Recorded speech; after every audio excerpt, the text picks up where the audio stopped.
every once in a while pull it up. I apologize in advance to not only you, but the viewers at home. When you initially saw this video pop up on your algorithm organically, I'm assuming, because it really did just go, it bounced off the walls. Did you think it was a parody? Because I did, Scott. I thought that this was AI. I thought this cannot be real. The reason I didn't think it was AI is because it looks like the stomach is fake, where the baby, I swear that's... Have you ever noticed how some stories just refuse to die, no matter how tightly they're sealed or how many lawyers stand guard? The one about Meghan Markle, the birth of baby Archie, and a woman allegedly paid to disappear is one of them. It keeps crawling back into the spotlight like a secret that refuses to stay buried. And now that woman has allegedly stepped forward. She claims she was promised money, silence, and protection in exchange for carrying Archie and then vanishing. And the strangest part about it is that Meghan isn't denying it. There's no statement, no press rebuttal, not even a deflection. And for someone who's built a career on clapping back at the press, her silence now feels deafening, almost like fear. Because if what this woman is saying is even partially true, it changes everything. It feels like she's very scripted, and it's her. I feel like it's her and Harry against the world, and they're trying to sell us, you know, they're a couple that are not as genuine as they want us to believe they are. The claim is simple, wild, but simple. A woman says she was paid to carry Archie, paid to deliver him safely into the world, and then paid to disappear. No press interviews, no baby photos, no recognition, just a silent exit sealed by paperwork and promises. Allegedly, it was all arranged from the very beginning, a hush-hush deal designed to keep Meghan's image spotless and the royal fairy tale intact. According to the woman, she was assured full protection, legal support, and financial security for life. She played her part quietly, cleanly, and completely. But years later, those promises were broken, and now she's done staying silent. She isn't chasing Instagram fame, she hasn't written a memoir or signed a Netflix deal, she hasn't even shown her face. But what she has done is speak to sources behind the scenes, allegedly sharing details that only someone deeply involved would know. Things like dates of meetings, names of lawyers, descriptions of contracts, and financial agreements allegedly made and never honored. For their children to be in the line of succession, they have to be born by Meghan Markle. It has to be Prince Harry's child. They can't use a surrogate.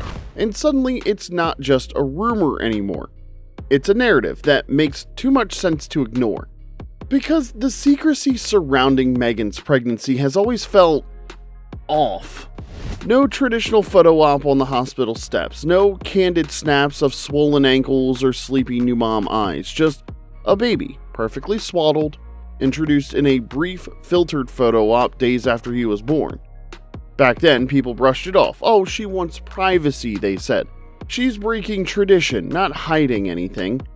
But now there's a new lens, a new voice, and a chilling possibility. What if Meghan and Harry didn't choose privacy, and what if they were paid for silence? Because if even a fraction of what this alleged surrogate is saying is true, then Archie's birth wasn't just private, it was a production.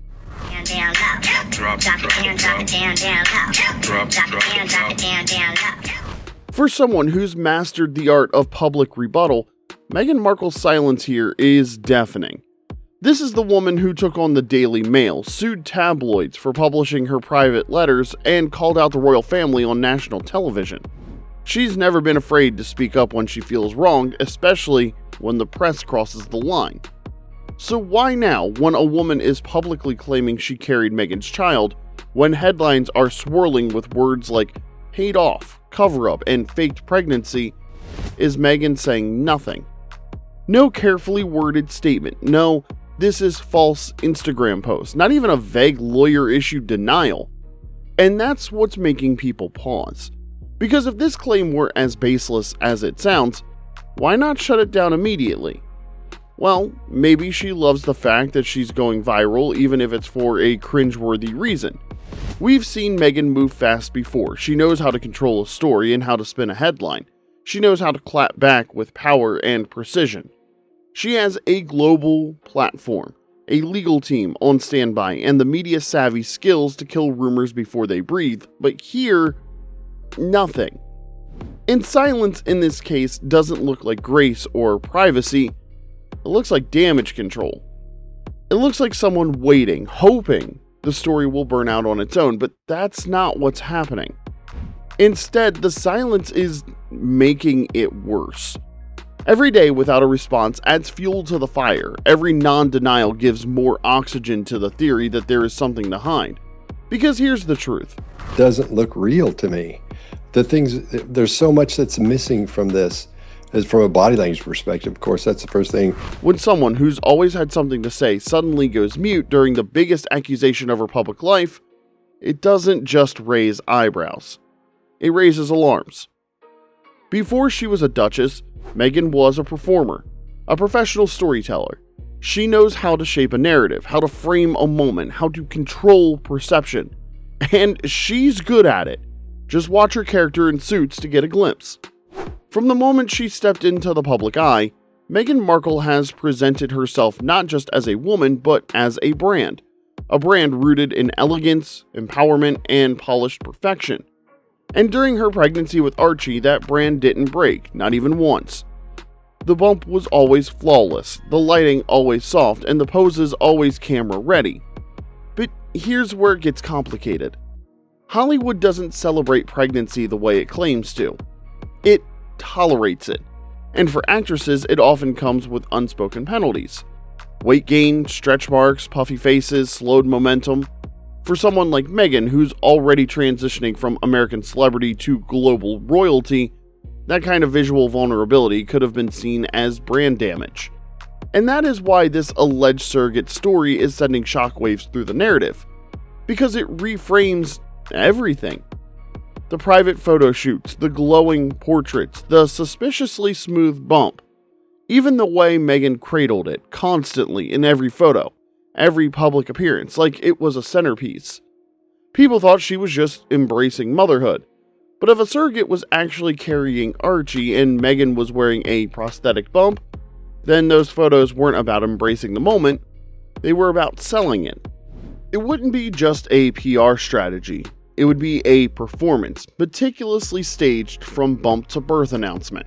A production where Meghan didn't just play a role, she directed it. And for someone who's spent her career crafting the perfect image in Hollywood, that's the ultimate skill she has in abundance. But I'm not seeing any stress in there. I'm not seeing two people who are worried about having a baby. I don't see that connection between the husband and the wife where he's saying, look, everything's going to be fine because she should be scared. If you've followed royal births before, you know the drill. There's always a photo, not days later and not from inside a castle, but right outside the hospital. New parents smiling, cradling the newborn, looking exhausted, proud, and human. We saw it with Princess Diana. We saw it with Kate Middleton multiple times. Heels on, baby in arms just hours after delivery, but with Meghan, that photo never came. There was no hospital exit, no cheering crowd, and no candid moment. Instead, 2 days after Archie's birth, Meghan and Harry appeared inside Windsor Castle with a baby wrapped so tightly in a blanket his face was barely visible. The lighting was curated, the energy was polished, posed, and strangely fresh for a woman who had just given birth. And here's what makes it more suspicious. Multiple reports claim Meghan left the hospital just hours after delivering. No postpartum swelling, no hint of fatigue, just a duchess back in full glam mode. At the time, people gave her grace. Oh, she's private, they said. She wants to do things her way. But looking back now, with a surrogate stepping forward and the inconsistencies piling up, it raises a chilling possibility. Was Meghan even in the hospital at all? Because if you remove the assumption of a real birth, suddenly everything makes sense. The delayed photo op, the lack of hospital proof, the fully rested face, the tightly swaddled child.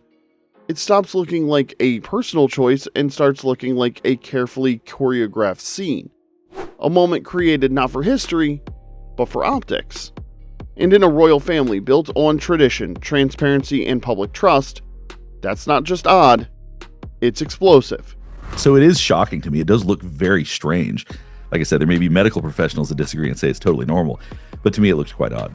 If you've been following the royal family gossip column for a while, you'll know that long before this alleged surrogate ever stepped forward, whispers had already begun, not from tabloids, but from Meghan's own family. Thomas and Samantha Markle are estranged from Meghan, yes, but still they've been vocal about this scandal, and both have repeatedly questioned whether Meghan ever carried Archie at all. One theory that keeps resurfacing is that Meghan allegedly froze her eggs years earlier, possibly during her time in Hollywood, that those embryos were later used with a surrogate to bring Archie and later Lilibet into the world. Now, on its own, frozen egg use isn't shocking. It's common among actresses, executives, even royals who want to delay motherhood. It's medical science meeting modern life. But here's where it gets controversial. If Archie was born via surrogate and the palace wasn't told, or worse, helped to hide it, then this standing in the royal succession becomes legally questionable. See, under British law, a royal birth must meet certain criteria to be considered valid for succession. And surrogacy, while legal in the US, is still a legal gray area in the UK, especially when it comes to aristocratic inheritance. Which means if the child wasn't physically born of the mother listed on the birth certificate, and if the fact was knowingly concealed, then the monarchy could be sitting on a constitutional crisis. And this isn't speculation pulled from message boards. Lady Colin Campbell, a prominent royal commentator, has publicly called on Buckingham Palace to provide absolute proof of Meghan's delivery. So, when you add it all up, the frozen egg theory, the mystery birth, the surrogate's claims, the palace's refusal to clarify, and the Markle family fanning the flames, it no longer feels like a fringe conspiracy, it feels like a bombshell waiting to land. Because this isn't about parenting choices or privacy anymore. It's about who is and who isn't truly royal.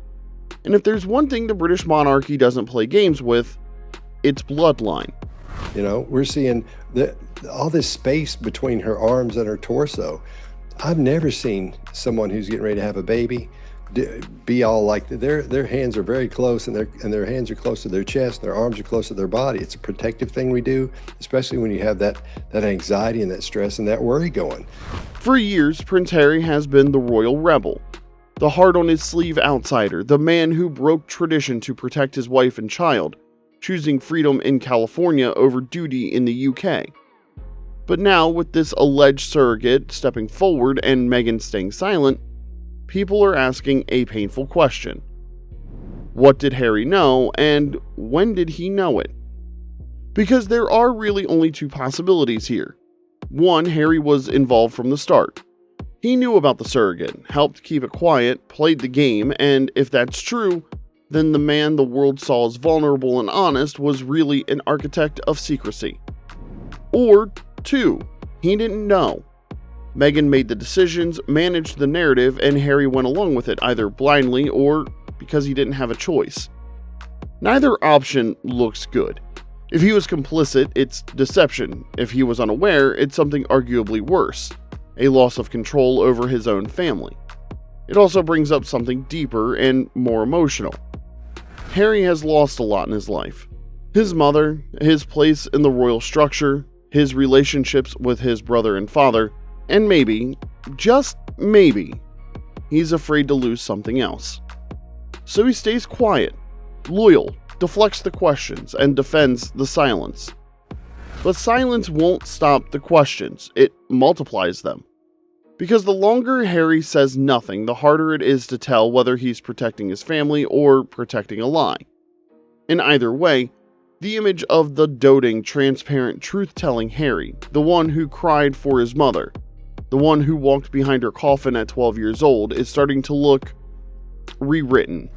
To me, it looks pretty clear like they're doing this for an audience. It doesn't feel like something that they're doing for themselves that's meant to be intimate and funny that they can go back and watch later. It looks like they're doing it for an audience. So far, the alleged surrogate has stayed mostly in the shadows. No public reveal, no big TV interview, and no magazine cover. But she's speaking, quietly and deliberately, and she's hinting that she's holding proof. According to insider sources, she's already shared private details with people close to the situation. Dates, meeting locations, legal paperwork, the names of lawyers involved, and most chilling of all, she's allegedly ready to release texts, voicemails, and even contracts. And if that happens, if she drops actual receipts, it's game over. Because Meghan and Harry haven't just ignored the story. They've let it grow.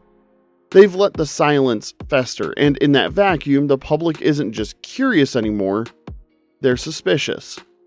The longer Meghan refuses to address the claim, the more it starts to feel like she's buying time, and time is running out.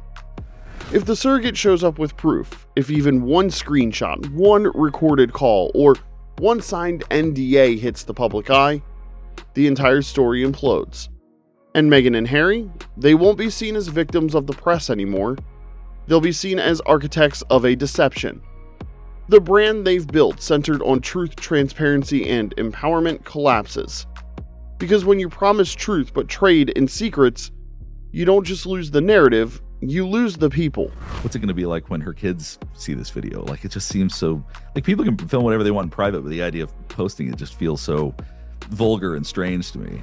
Now, at the center of this entire storm, beneath the headlines, silence, and swirling conspiracies, is a child, Archie. A boy born into cameras and chaos, fame and fire before he ever took his first steps. He didn't choose the spotlight, he didn't ask for the pressure, and he certainly didn't ask to become the symbol of a global controversy. Yet, here he is, caught between a mother who built a brand around privacy, a father who walked away from tradition for peace, and a world that now questions the very beginning of his existence. Whether this surrogate's claim is true or not, the way Meghan and Harry have handled it is shaping Archie's story. Every whisper, every unanswered question, and every moment of silence, it's all becoming part of his legacy.